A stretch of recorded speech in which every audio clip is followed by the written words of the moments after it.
Hi guys, welcome to my channel. In today's video, I'm going to show some of what I've been making. These are a few snack ideas that I had this week. I was told not to eat any acidy food, so I need to not eat stuff like citrus, tomatoes, chocolate, spicy food. I'm trying to avoid milk, alcohol, coffee, soft drinks, and fatty foods. So here I purchased some kale. I decided I'm going to try to make some kale chips. I'm going to make these in the air fryer. It's so quick and easy.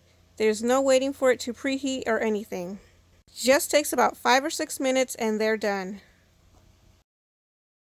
So to make kale chips, you start off by removing the stem, which I'm doing here. I'm just cutting on each side of the stem so to remove the leaves. I'm going to do that to all the leaves. Once I'm done with that, I'm just going to give them a quick chop and I'm going to place them in a bowl to add some olive oil and salt. I added about 2 to 3 tablespoons of olive oil, and the salt you can add to your liking. Then I just toss that around and make sure all the leaves are covered with oil and salt. After that, I spray the air fryer trays with some olive oil spray and then just place them on. And now just place them in the air fryer and set them for 5 minutes at about 375. You're going to want to keep an eye on them to make sure they don't burn, because all air fryers are different and it's easy to go from just right to burned in a minute.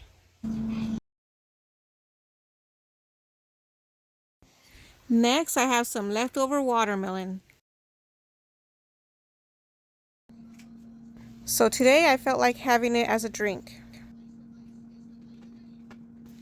So to do that, I just chopped up the slices that I had. I cut them a little bit smaller so that they can fit in my blender cup. And I added about 1 cup of water. Sometimes the watermelon doesn't come out as sweet as you want it to. So you might want to add honey, sugar, or whatever sweetener you use. Then you can proceed to blend it all up. Once that's done, you can either strain it to remove the pulp and seeds if it has some. Mine was seedless, so I just drank it as is. This is a good drink to have on a hot summer day. By this time, the kale chips were done. They have a good texture and they're nice and crispy. If you're able to have dairy, I suggest you add some Parmesan cheese to them so that they can have some flavor. I think I'll stick to having my kale in smoothies or in soup instead. But I thought I would still include this in the video just to give you guys an idea, because sometimes it is so hard to figure out what to make, especially with limitations that you're not used to. That is, until you find some substitutions. Next, I decided to make a super simple, easy salad. I started off by placing some pre-chopped lettuce mix into the bowl. Then I added some sliced up cucumber. And for saltiness, I added some canned olives that I just drained and sliced. I only added salt to this salad because I'm still not sure what kind of dressing I'm able to use. If you guys know of any salad dressing with no acid or vinegar, please let me know in the comments below. Now for some protein, I found some slivered almonds that I had. And for some healthy fats, I added avocado. Then I remembered I had some garbanzo beans or chickpeas, and that made it so much better.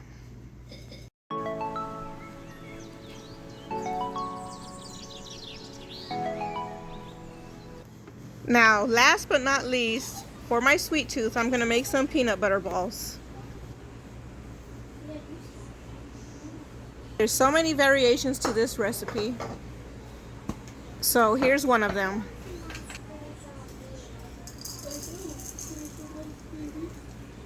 I'm starting off by adding 1 cup of rolled oats. And I wanted a little bit of crunch to these, so I'm gonna go ahead and add some sprouted organic mixed seeds. You can add any kind of seeds that you have on hand. This is just a pack I got at Costco.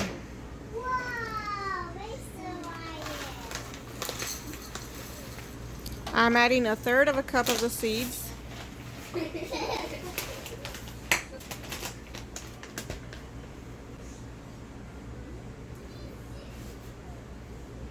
Then just a splash of vanilla extract.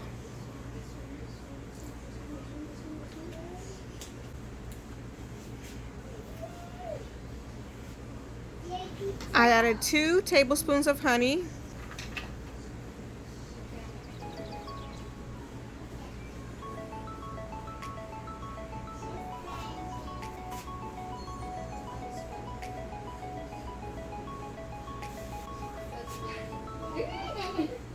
And 1/2 cup of peanut butter.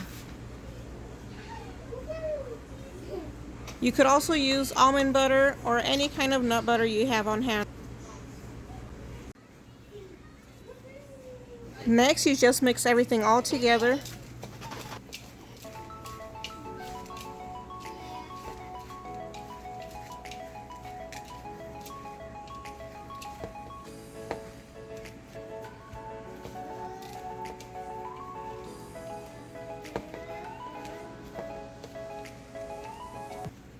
The mixture was still a little bit on the dry side,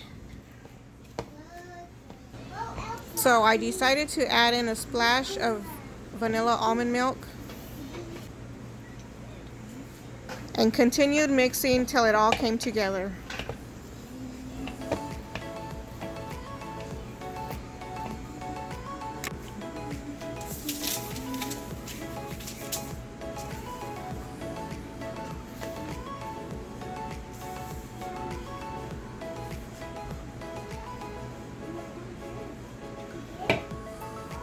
Then we just roll them up into little balls. With this batch, I was able to make a baker's dozen. And they're really tasty when you want something a little bit sweet and good for you.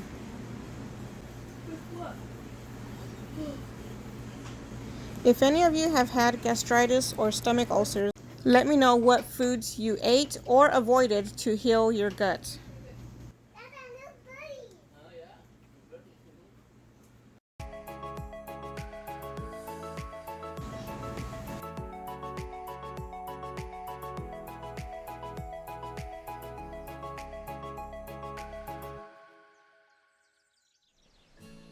Thank you so much for watching to the end of the video.